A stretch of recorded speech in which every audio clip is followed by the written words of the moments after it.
Le Togo, quatrième pays membre de l'Alliance des États du Sahel AES, eh bien, cela pourrait devenir une réalité selon l'extrait d'une interview du ministre togolais des Affaires étrangères, Robert Dussey, publié le jeudi 16 janvier dans les médias. Le Togo n'exclut pas de rejoindre cette organisation qui regroupe actuellement le Mali, le Niger et le Burkina Faso.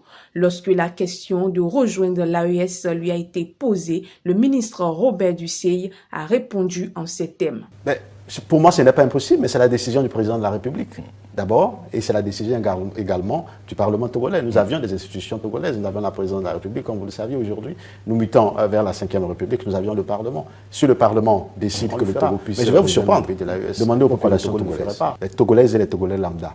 Si le Togo veut rentrer dans l'AES, vous allez voir leur réponse. Vous direz qu'ils vous diront oui. C'est un bel exercice. Je vais vous prendre au mot. Plus de 70%, ils vous diront oui. Je vais vous parce qu'aujourd'hui, qu'aujourd'hui, que ce soit au Togo, au Bénin, en Côte d'Ivoire, en Guinée, au Cameroun, en Afrique du Sud, partout, les peuples africains veulent être eux-mêmes. De plus, le ministre togolais a déclaré que l'Afrique est utilisée seulement pour servir les grandes puissances et cela n'est pas normal. En effet, le Togo dispose de nombreux atouts pour devenir un membre actif de cette alliance qui s'inscrit dans un désir d'affirmer l'autonomie du Sahel.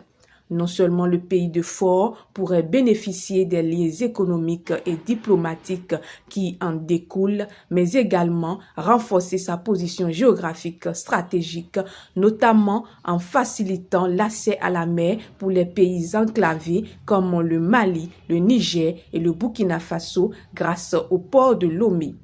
Ce lien direct avec l'Atlantique pourrait constituer un levier important pour ces États, leur permettant de diversifier leurs échanges commerciaux et de renforcer leurs capacités économiques. Les regards sont désormais tournés vers le président Faure Gnassingbé dont la décision est tant attendue.